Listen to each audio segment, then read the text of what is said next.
Pemirsa, terima kasih Anda masih bersama kami. 1.790 tenaga kesehatan menjadi target penyuntikan vaksin Sinovac. Setelah dilakukan screening menjelang vaksin, jumlahnya kembali berkurang.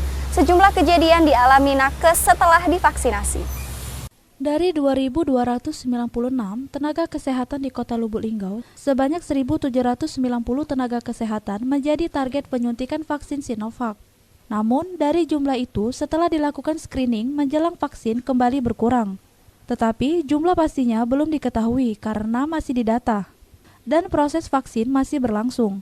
Selain itu, rupanya saat akan dilakukan vaksin ada yang tidak memenuhi syarat. Misalnya, ada darah tinggi, kemudian ada yang sedang demam dan sebagainya.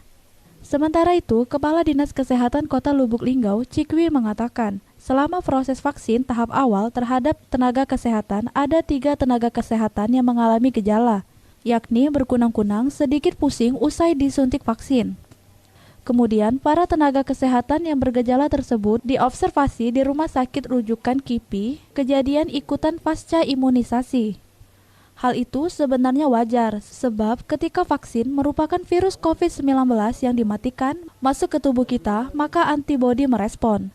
Ketika tubuh kita merespon, maka reaksinya macam-macam, bisa demam, mual, pusing.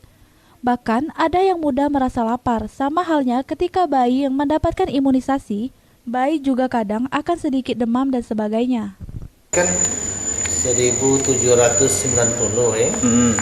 Nah, rupanya dalam beberapa hari belakangan telah dilakukan screening, ada banyak juga yang memang belum bisa dilakukan vaksinasi. Dikarenakan ada yang hamil, ada yang tensi darahnya tinggi, ada yang memang riwayat jantung, kemudian ada yang demam dan lain sebagainya. Nah, sekarang lagi sedang diproses untuk didata, di-clearkan. Tadi pagi kita juga sudah mengumpulkan berbagai profesi kesehatan,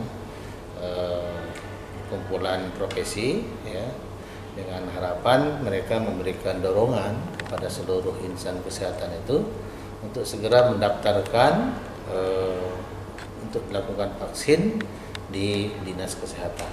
Ya. Rajab, Silampari TV melaporkan.